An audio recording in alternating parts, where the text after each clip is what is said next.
Welcome back guys to Voicey here and another r/EntitledParents. Don't forget Voicey veterans to like, subscribe and hit that bell to never miss an episode. This fan-submitted story was called Entitled Aunt and Uncle Refused to Honor My Grandma's Death Wish. I have an entitled aunt, which made my uncle also entitled. The entitlement started when I was in 6th grade, but that's a different story. My uncle rarely visited my grandma, even though he just had to walk 2 minutes to go to her house. I knew this as my mum and I lived with her for at least 9 years. He only came to visit her if she needed help with something me or my mum couldn't do, and if he got paid to do it. When my grandma passed, my mum was devastated. She was at work and got a call from the police, but my mum couldn't answer. She called back when she got home, when she had the chance to get the call. She didn't believe it at first. I was told the same when I got home from school. This was worse on me as I was the last person to see and talk to her from the day before. She had died the night I saw her, but wasn't found dead till the next day. She died November 30th and was found December 1st, 2016. I miss her. When they wanted to know what to do with her body, Uncle wanted to do the cheapest stuff possible, just so he could get more money. My mum wanted to let people know what happened and honored my grandma's wishes to have an obituary just like her dad, my great-grandpa. Uncle refused. She also wanted a thumbprint necklace and wanted one for me. Uncle refused. But the person who was helping them decided to do my mum's wishes, as she had the right to this stuff. My grandma wanted to be made into ashes, as if she were to be buried. She didn't want family to stick around to one area. They had the option to buy an urn from them or buy our own, as the box they give us to transfer the ashes to the container is plastic and flimsy, and would break easily if held wrong. My mum didn't even buy an urn from them, as she already had one on its way that my grandma would love if she saw it, and had a mini one as my great-grandma wanted a little hand urn, so when great-grandma would pass, she could have a little of my grandma with her. My uncle's idea of a proper urn? The plastic box they give you. My mum offered Uncle to buy him an urn, as they hadn't gotten the money split in half, as not all my grandma's bills were paid yet. He says the one they give us is good enough. This took a span of 2 weeks. They finally got the money split in half, but my grandma had a plan on how her money would go. When she retired, she had a plan where she would be paid a certain amount a month, and this plan would last 10 years. She was retired for almost 2 years, so when she passed, this plan was still going on, and is still to this day, but it's split in half so it would go to my mum, and the other half would go to my uncle. So when my mum got her money, her car had broken down. It was a 2008 Volkswagen Beetle. Slug's bug is what it's also known as, and had gotten into a crash several years ago that wasn't her fault. Since that crash, her car never worked the same and malfunctioned. It was done right after my mum got her portion of the money, as it cost more to fix her car than to buy a new one. She decides to invest her part of the money into a new car, a 2017 Hyundai Elantra. Hope I spelled it right, it's hard for me to think of the right spelling. Not quite, but I knew what you meant, as it was right before Christmas. Now it's February 2017, as the whole family wanted to meet up. Big family. Big. It was at least 30 people. Cousins, second cousins. My grandma's brother had almost 10 kids, if not more. Can't remember all of them. To honor my grandma. It took months as we all had to plan ahead of time and take the time off. Uncle hated this idea, as he and his wife, entitled aunt, didn't want to waste money on this. Cause we got a private room so we had the time to honor her at my grandma's favorite place, Pizza Ranch. Uncle tried to make this all about himself, cause my cousin didn't want to come, cause she had been having back pains that doctors couldn't explain. But my second cousin and my mum knew what he was like and didn't care. We got to see some of the family in years and got to meet some new ones. Some had kids, others got married. When some family members learned about my car, they wanted to see it, as it was new and nice. She was fine with it. Uncle saw this and walked over. My mum showed some of my second cousins the push to start and rear view camera feature in the car. He hated the fact my mum was getting attention. So when he walks over, he states, "It's good thing mum died, wasn't it?" This made my mum mad, as she knew my grandma would want her to invest into a new car since her old car was pretty much a junk pile on wheels. My mum states back, she would want me to invest in something that would help me as my old car broke down. My cousins couldn't believe my uncle would say something like this, just so he'd get attention. He got death glares from the rest of the family, 4 generations worth, as my great-grandma is still around to this day, 95 years old right now. Once he realized he wasn't going to get the kind of attention he wanted, him, my aunt, entitled cousin, different story, and nice cousin left. The rest of the time was enjoyable. I haven't talked to them much since, and his wife hates my side of the family. He refuses to go to little family reunions. Just one of my mum's cousins,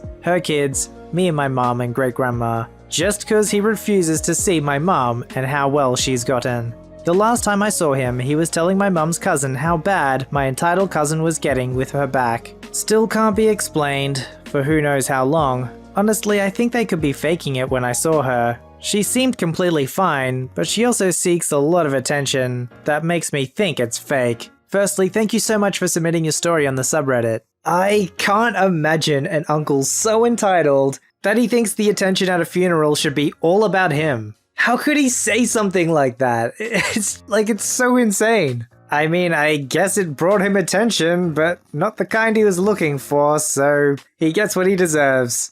This story was called EM Enraged over having to pay for cake and coffee on the Christmas market. So, as usual, a bit of background. I live in Bavaria, Germany, and during Advent it is very common for cities and villages to hold a Christmas market over at least one weekend, and so did my hometown. It is held at our local school, gym plus outside the classrooms, and is joined with the annual Cribs exhibition, which are made out of wood almost entirely. It was held Saturday and Sunday, and my mum was one of the people baking one of the over 25 different cakes and pies that was sold during these 2 days. The place was packed on both days, and there was a reservation from a fresh mother that had their child's baptism just an hour before the market would open on Sunday. They called in before the weekend and said there would be around 20 to 25 people coming in. This mum is the EM of this story. Let's meet the cast. EM, don't you know who I am? M, my mum. CW, co-workers of my mum, all female. CM, craftsman, all male.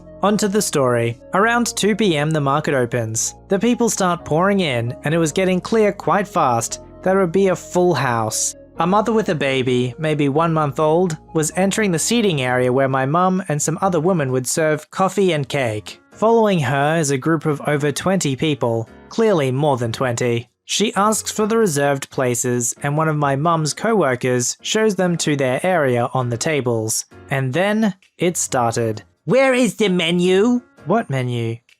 For the cake? You can come over to the cake buffet to pick out any cake or pie as well as your choice of coffee at our buffet table. Wait, do I have to get up again if I want my cake? That is not what I agreed to. It wasn't. They didn't agree on anything except reserving the seats. EM gets up anyways, leaving her newborn on the table, mind you, to walk over to the buffet table. She looks for not even a minute until... Where's my cake? What cake are you looking for? Or do you want a pie? The cake I wanted! You should have it! Again, nothing ordered other than the seats. We only have what you see on display. Goes over the kinds of cakes that they have. Prices are printed here, same with the coffee.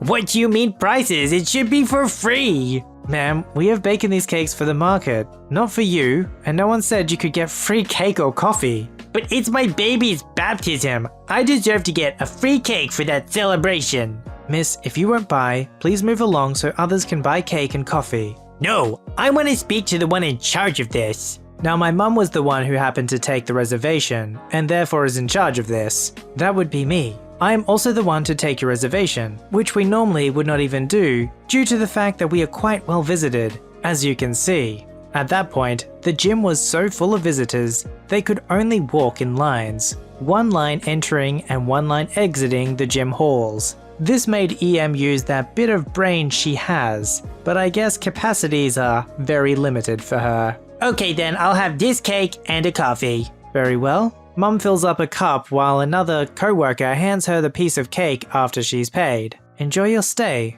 I could if you people wouldn't allow these grotesque abominations to be displayed here. Yes, she shouted that last part. This got the attention of the crib makers. Obviously she was bad-mouthing them quite a bit before she came to the buffet table, as half of them, still 10 to 12 people, stood up from their seats and walked over to the counter. These guys are all craftsmen, and I mean men. No female stood up, and quite skilled and proud of their work. Listen, lady, we held our mouths during your initial talk about our cribs, but if you think you can also order us to take down our work, you will find your face on the donkeys and oxes of our cribs next year. How dare you speak to me like that? Don't you know who I am? God bless I don't. How dare you speak the name of the Lord in such a manner? You should burn with your ugly statues in hell. Leave, now, or we see you out. Cue a lot of hateful language for what the Lord would be ashamed to hear while they threw her and her family out. The poor baby did start to cry from all the commotion, where the father was angry about her, but he followed up. I also got, by some miracle, some pieces of cake that I really like. Apple pie if you want to know. And served with this story, it tasted all the world better. Man, you think Christmas time, cake, and they're there for a baptism celebration as well? Like this should be a time of peace and just enjoying yourself. But no, entitlement has to get mixed up with it all, and it all just becomes a tragedy. Demands for free cake, criticizing the craftsman's work. Do these people not realize that other people don't want those kinds of people there? Sometimes your expectations for things are wrong. Like, I don't know why you thought the cake would be free for you. Maybe it was an honest mistake. But if there was no reason to actually think so, it's not like they told you there was free cake and now they've committed fraud and they're gonna make you pay for it. You just for some reason thought it was going to be free. When they tell you that it's not free, you need to adjust your expectations. Post your stories, memes, and fan art at r/VoiceyHere. Don't forget to like, subscribe, and hit that bell to never miss an episode. Alright, Voicey veterans, I'll see you in the next one.